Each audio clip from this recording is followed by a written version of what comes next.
Hey guys, welcome back to Candy Beauty.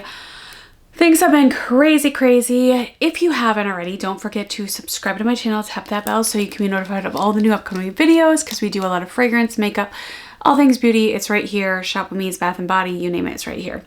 So I know I owe you guys some Bath & Body, don't you worry, it is coming. But today we're going to be taking a look at this baby right here. This is the new Valentino Born in Roma Purple Melancholia. So I did get this right away, and I've heard quite a lot of mixed things. You guys know that, well, I'm not sure if you know. I don't think I ever updated you guys, but this one right here, the Ivory, has been one of my favorites to date as far as the Born in Roma line. And then I'd have to say probably second place goes to Extra Dose, although we got to figure out this one, where this one ranks in the lineup. So yeah, let's take a look at the notes. There are, I think, 3 different sizes. There's the 3.4, the 1.7, and the 1 fluid ounce. And I did know somebody, like one of my friends got this and they weren't like such a fan. So I decided to go with the smallest size, and with the thought that like, if I don't like it, I can always, return it, and if I do like it, I can get like the bigger size, you know, once a smaller size runs out. I almost thought about getting the travel size, but I'm glad I didn't now. But let's take a look at the notes. And as far as I know, so the Ivory was limited edition. You cannot get that anymore. I'm sad to say. I am working on finding a good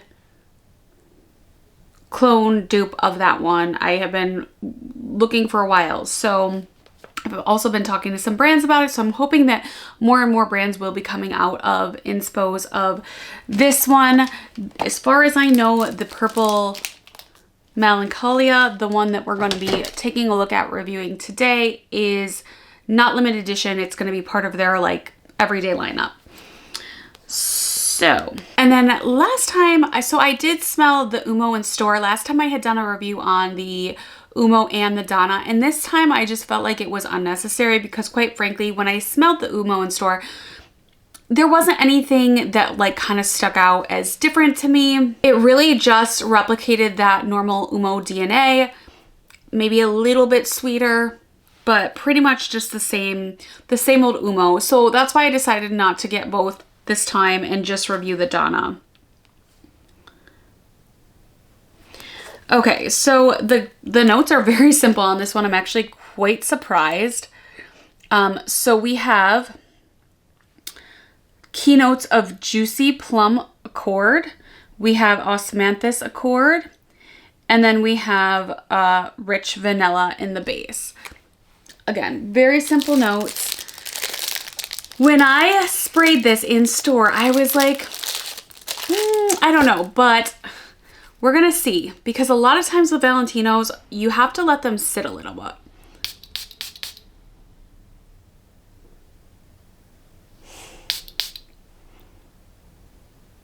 Okay. Oh my goodness, she's fierce. So yeah, honestly, this is giving me, so now it's a little bit different than before. Honestly, this is giving me that same Born in Roma DNA with a little extra booziness, like a little bit extra of the plum. However, it's so crazy because, okay, so for example, the first day I smelled this, I was like, nothing special. It's just a little bit of plum with a Valentino Born in Roma.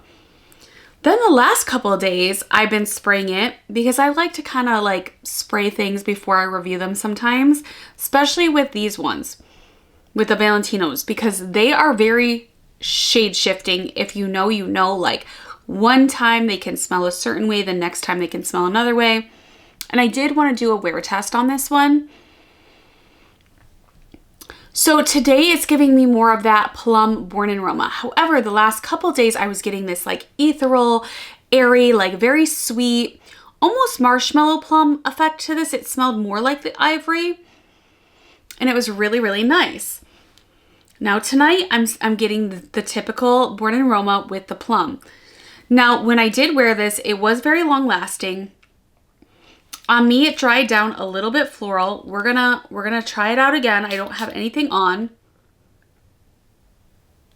See, on skin, it is very plum. I feel like if you like plum fragrances, you're really gonna love this, but I'm not getting that like sweetness to it that I did the last 2 days, which is very confusing. It's like, what you see is not what you get with this one. One day it smells one way. One day it smells more plum. The next day it smells more like this marshmallowy plum, like sweet powdery, really sweet powdery is what I was getting for like 2 days in a row. And now it's smelling more like typical plum born in Roma. I don't get this. I think overall this is a beautiful fragrance. Is it like the Ivory in my opinion where you need to run out to get it? No, only because it isn't limited edition. I feel like it's gonna be around for a while. However, if you like Born in Roma and you like a plum accord, I think this is really nice. I feel like I've gotten the vanilla more on different days and I get the plum more on different days.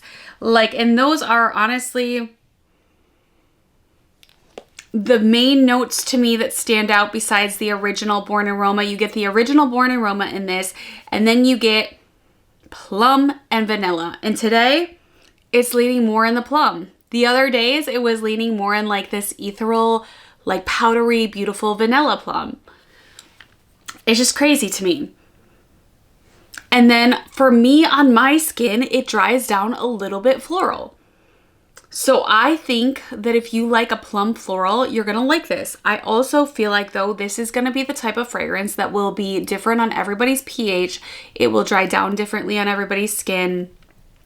It's not going to be the same. And I actually do feel like because of the plum, I get this kind of like plum, sort of a little bit of like a booziness to it. And I feel like even though this is classified as the Donna, which is supposed to be the feminine version, I honestly feel like this one is very unisex and both guys and girls could get away with wearing this one. Actually, this is probably one of the more unisex Donnas I've experienced. I feel like Extra Dose, Ivory, those leaned very feminine. The original Born in Roma, I feel like is also unisex, but this one, because of the plum, I feel like is very, very unisex. And then on paper, I don't get that floral. It's just on my skin where it kind of dries down to like a white, very, very floral, which I kind of wish I could get the sweetness, the vanilla and the plum on my skin. But now this is twice of me wearing it where it just is the floral. So I don't know. I think on paper, it's beautiful. Yeah, on paper, I don't get the floralness. I get more of the plum and the vanilla, depending on the day. So overall, I do feel like this is a really nice fragrance. Is this a safe blind buy? I would say yes, as long as you like plum, it's a safe blind buy. The question for me is it going to, over time, get less floral and more sweet? Because I know with the Ivory, I really didn't care for the Ivory that much at first. Like I was like, it was just kind of mid. Like it was okay for me. But as my Ivory sat, and then after it got discontinued, that's when I really it got sweeter, it got more marshmallow, it got more powderier. And so now I absolutely love it, which stinks because now I can't get it anymore. I do feel like this will be the same for this one. I think as it sits, it's gonna get richer plum, hopefully sweeter, hopefully a little less floral. I've only had this for a week or so at this point, and it took my Ivory like months to mature and really get that sweetness. So I do feel like that this is a good safe blind buy. As long as you like plum, as long as you like the Born in Roma DNA, I think you're gonna be happy with this one. Is it like crazy, revolutionary, like something you've never smelt before? Like no, I mean, it's Born in Roma, you know what I mean? But I do really like it, especially on paper. Hopefully on skin, it'll get sweeter on me and less floral as it sits. Those are my final thoughts on this one. As always, you guys don't be shy. Comment down below like the video, give it a thumbs up, hype the video. I appreciate all the things. If you haven't already, don't forget to follow. But yeah, I want to hear from you. Have you smelled this in store? Were you thinking about picking it up? If you have any questions about this fragrance or even other fragrances or makeup, beauty, skincare, you name it, I would be more than happy to answer them. So don't be shy. And as always, thanks so much for watching, and I will see you all next time. Bye-bye.